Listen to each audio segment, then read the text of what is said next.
Welcome to Love Like Water, a space for authentic conversations about love and freedom. I'm Ilea. And I'm Jared. Today we're going to talk about how you navigate transitions in your lifestyle when people around you don't support you. A couple of weeks ago, I received a text message from a dear friend, and she has recently made a lot of lifestyle changes in her family's life. And a lot of their extended family and friends have been asking them questions about why they're doing what they're doing, and have been actually very unsupportive of their lifestyle changes. And she's struggling a bit with how to deal with those conversations. And she said a lot of times people ask her questions, and then when she answers genuinely, they just stare at her blankly because they don't understand what she's talking about. So we want to talk about a couple of different ways to address those types of issues when you're trying to make big changes in your life. The first thing I do when someone asks me a question about choices that we've made about our lifestyle is I take a second to contemplate the question they're asking me, because it's just a good time to reflect about why you're making these choices and to remind yourself why you're choosing the experiences that you're choosing and how you are influencing your own perspective and the materials that you are consuming in order to make the choices and support the choices that you're making.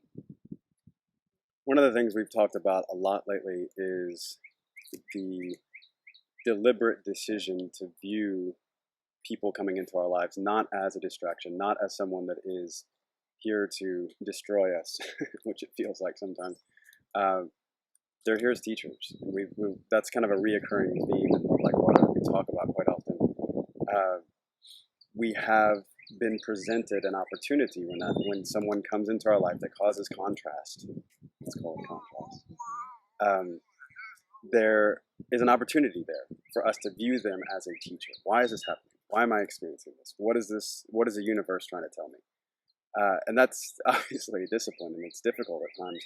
But when you can get into the habit of that, when people come into your sphere of influence, or if it's your family or close friends or whatever, you can begin to navigate that in a way that's contemplative rather than judgmental, or rather than feeling judged, where you say, this is an opportunity, not a slam on my lifestyle.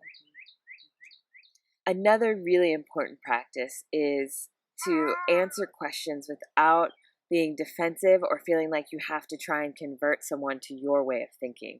So generally, if someone asks me, why have you guys decided to homeschool? We'll talk about why homeschooling makes sense for our family and our lifestyle and how we came to that decision for us and for our children, rather than going into a discussion about the education system or, other beliefs that we might have, but something that is more of a conversation about trying to convince someone else about why it makes sense for them or why we think everyone should do it. Instead, it's just what we feel like makes the most sense for our family. And I think people are a lot more receptive to that and a lot less likely to be defensive or want to get into a combative relationship, because then we're just approaching it in a way that just, it's very neutral, a very peaceful way to keep the conversation flowing.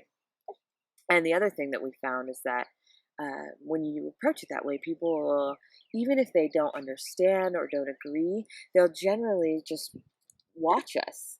And from a distance, sometimes maybe up close, but they'll watch and become more curious and ask questions more as we go. And so the conversation isn't shut down that way. And when you find someone that you're speaking to that has a very strong opinion, and you may as well, I found as an activist, I'm very prone to just going in there and saying, oh yeah, this is why it should be this way and this way. We've kind of just stopped doing that. It's not very productive. A lot of times people will ask us stuff and I can tell very quickly that they have a strong opinion about it. And I just say, yeah, we just homeschool. And they say, oh, well, what about this and this and this and this? And I say, yeah, it's just something we're trying out. End of story. And I think it's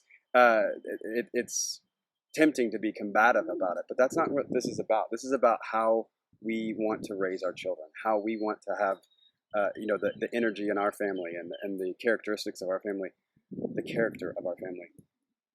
That's what's important.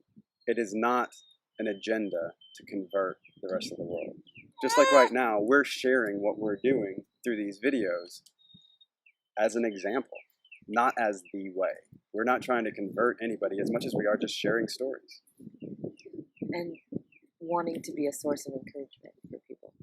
We have very often found that our example of thriving speaks much louder than simply talking about the way that we want to live, but just living that way and flowing through it.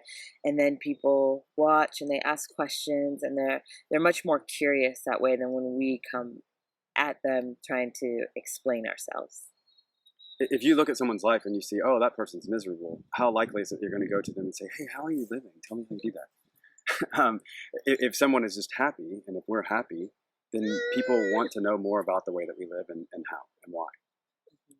Often people ask us about how we are homeschooling Saoirse because she's so happy. She's happy. She's independent. She speaks very well. She's very athletic, and she just has a great time. And it catches people's attention, and it's a great way to lead and flow into a conversation about it.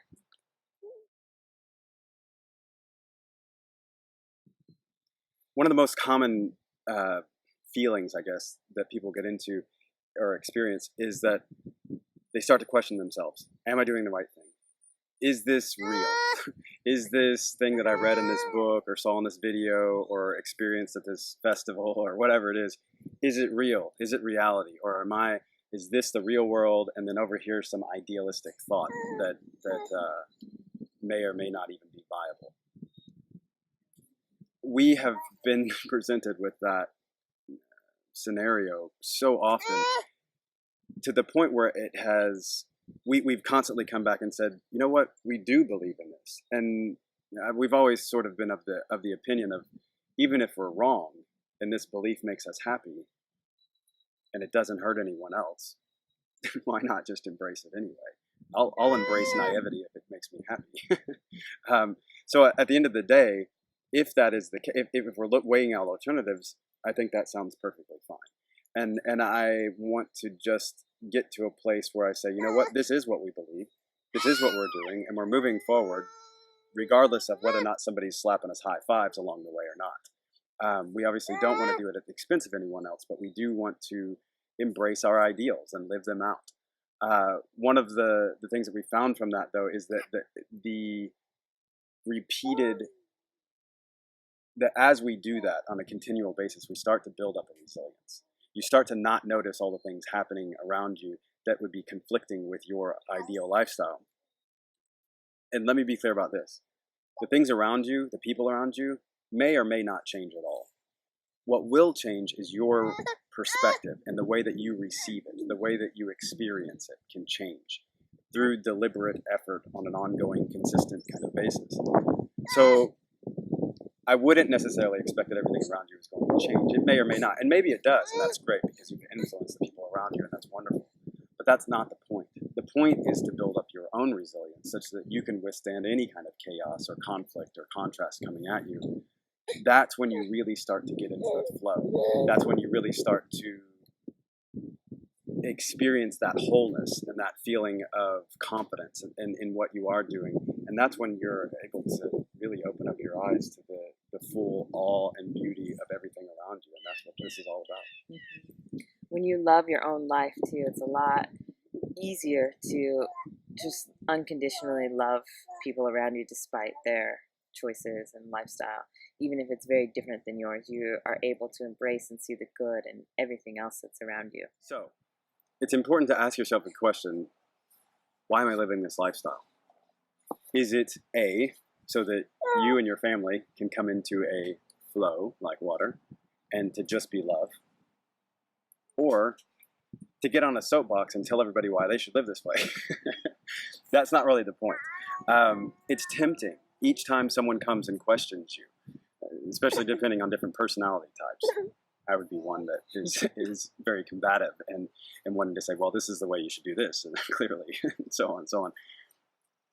But I've realized that's not the point, and it doesn't bring a lot of positivity into our life when I'm constantly battling people and saying, oh, well, this is what, and standing up for what we, why we live the way that we live. So we would, I guess, encourage you to flow like water. Don't fight it. Enjoy where you're at, embrace it, use the conflict and contrast to build up your resilience, to understand how to sort of rise above in the midst of chaos, and how to find that flow. That flow is what it's all about. There was a quote that I wanted to read here. The ultimate measure of a man is not where he stands in moments of comfort and convenience, but where he stands at times of challenge and controversy. It's very important to remember that. This is when contrast comes into your life, it is an opportunity. And if you seize it, you can benefit from it. If you don't view it as an opportunity, it can eat away at you, and it can really create substantial roadblocks between you and your ideals and your ideal lifestyle and so on. So rather than becoming combative or trying to constantly defend your position, view it as a teaching scenario. View it as an opportunity for you to learn and become more resilient, and view it as an ability to build resilience amidst the chaos. And ultimately, we know that when we really are getting into the flow, it's typically on the heels of just coming through some kind of conflict, and we break through to the other side, and there's something beautiful on the other side of that conflict.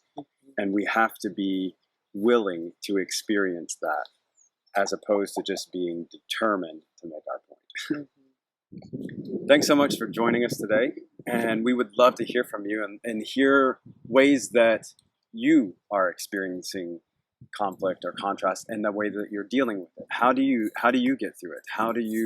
What are some examples that you've had in your life where you have experienced conflict and maybe not handled it so well, and you had to deal with that? What did that look like? Or you experienced conflict and people not agreeing with your lifestyle, and you were able to rise above that and become more resilient and use it as a teaching process to bring you closer to the flow that you're looking for. Thanks so much.